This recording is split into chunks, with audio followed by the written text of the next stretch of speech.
ইতিমধ্যে HBS2 চৰকাৰৰ কাম কাজ আৰম্ভ হৈছে আৰু অসমে পূৰ্বৰ 10 বছৰৰ দৰে উন্নয়নৰ যি গতিধাৰা সেই গতিধাৰাৰ মানে এটা জিলিঙনি প্ৰথম মাহটোতে দেখিবলৈ পাইছে। অসমৰ সামগ্ৰিক উন্নয়নৰ কাৰণে এই চৰকাৰখনে বিভিন্ন ধৰণৰ পদক্ষেপ লৈছে আৰু সেই পদক্ষেপসমূহক আমি ভাৰতীয় জনতা পাৰ্টিৰ তৰফৰ পৰা আদৰণি জনাইছো। আমি চৰকাৰী কাম কাজৰ সহযোগী হিচাপে গোটেই প্ৰক্ৰিয়াটোক আগবঢ়াই নিবৰ কাৰণে দলৰ সকলো কাৰ্যকৰ্তা মানসিকভাৱে শাৰীৰিকভাৱে সাজু আছে। মাননীয় মুখ্যমন্ত্ৰী ডক্টৰ হিমন্ত বিশ্ব শৰ্মাৰ নেতৃত্বত অসমৰ সমৃদ্ধিৰ যাত্ৰাত নতুন মাত্ৰা প্ৰদান কৰি আজি অসমলৈ ইউৰোপিয়ান ব্লু ভেলী ক্লাষ্টাৰৰ প্ৰতিনিধি দল এটা আহিছে আৰু এই প্ৰতিনিধি দলটোৱে চাহ, সুগন্ধি, খাদ্য সংসাধন আৰু আয়ুষ অৰ্থাৎ আয়ুৰ্বেদিক প্ৰডাক্ট এই বিষয়বিলাকৰ ওপৰত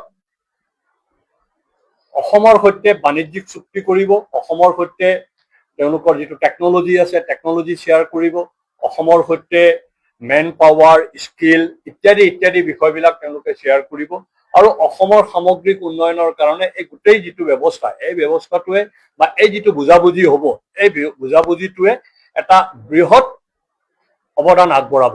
ভাৰতীয় জনতা পাৰ্টি অসম প্ৰদেশৰ তৰফৰ পৰা মাননীয় মুখ্যমন্ত্ৰীৰ নেতৃত্বত অসমৰ ৰূপান্তৰৰ বাবে যি ব্যৱস্থা গ্ৰহণ কৰা হৈছে এই ব্যৱস্থাটোক আমি আদৰণি জনাইছো। লগতে আমি ইউৰোপিয়ান ইউনিয়নক অসমলৈ অহাৰ বাবে মা কামাখ্যা আৰু শংকৰদেৱ গুৰুজনাৰ পবিত্ৰ ভূমিত আমি তেওঁলোকক আদৰণি জনাইছো আৰু এই গোটেই প্ৰক্ৰিয়াই যাতে অসমৰ সমৃদ্ধি যাত্ৰাক পূৰ্বতকৈ আৰু অধিক শক্তিশালী কৰি তোলে বুলি আমি আশা ৰাখিছো।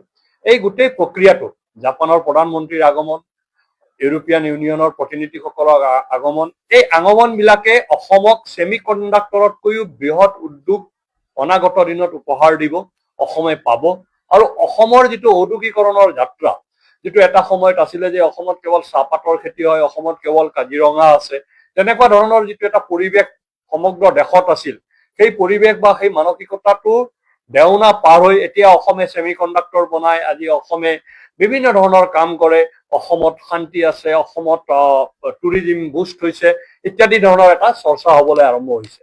আৰু এই চৰ্চা যাতে আগবাঢ়ি থাকে, এই চৰ্চা যাতে কণ্টিনিউ থাকে, তাৰ কাৰণে আমি চৰকাৰক বিভিন্ন ধৰণৰ পদক্ষেপ ল'বলৈ অনুৰোধ জনাওঁ আৰু চৰকাৰে গ্ৰহণ কৰা সকলো পদক্ষেপক আমি আদৰণি জনাইছো। মূলতঃ আজি এইখিনিয়ে কথা আছিল। আমি গোটেই ব্যৱস্থাটোক আদৰণি জনাবৰ কাৰণে আপোনালোকক মাতিছিলো। অন্য কিবা প্ৰশ্ন থাকিলে সুধিব পাৰে।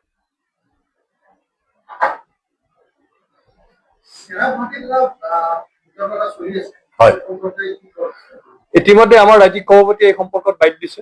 সভাপতিৰ ষ্টেণ্ডটোৱে আমাৰ ষ্টেণ্ড, মানে পাৰ্টিৰ ষ্টেণ্ড। গতিকে আমি তাক আৰু বহলাই কোৱাৰ প্ৰয়োজন নাই। সভাপতিয়ে ইতিমধ্যে কৈ দিছে কথাখিনি, সভাপতিয়ে কোৱা কথাখিনিয়ে আমাৰ। এইটো আচলতে দলীয়ভাৱে কোৱাৰ বিষয় নহয়, মুখ্যমন্ত্ৰীৰ বিষয়। মুখ্যমন্ত্ৰীয়ে ইতিমধ্যে দপ্তৰ বিতৰণ কৰিছে আৰু দপ্তৰ প্ৰাপ্ত যিসকল মন্ত্ৰীয়ে ইতিমধ্যে দপ্তৰ লাভ কৰিছে আমি তেওঁলোকক আদৰণি জনাইছো আৰু আশা কৰিম আমি ভাৰতীয় জনতা পাৰ্টিৰ তৰফৰ পৰা যে মন্ত্ৰীসকলে নিজৰ নিজৰ দপ্তৰত মানে নিজৰ লগতে কম্পিটিশ্যন কৰি যোৱা 5 বছৰত যিমান ভাল কাম হৈছিল অহা 5 বছৰত তাতকৈ বেছি ভাল কাম হওক তেনেকুৱা আমি আশা কৰিম আৰু এই মন্ত্ৰীসকলে নিজৰ নিজৰ দপ্তৰক এটা আটাইতকৈ ভাল দপ্তৰ হিচাপে যাতে গঢ়ি তুলিব পাৰে তাৰ কাৰণে ঈশ্বৰে তেওঁলোকক শক্তি দিয়ক, তেনেকুৱা এটা আমি কামনা কৰিছো। গতিকে মুখ্যমন্ত্ৰীয়ে যিখিনি দপ্তৰ বিলাইছে সেয়া সঁচাকৈ প্ৰশংসনীয় আৰু অতি শুভ এটা পদক্ষেপ বুলি আমি ভাবো।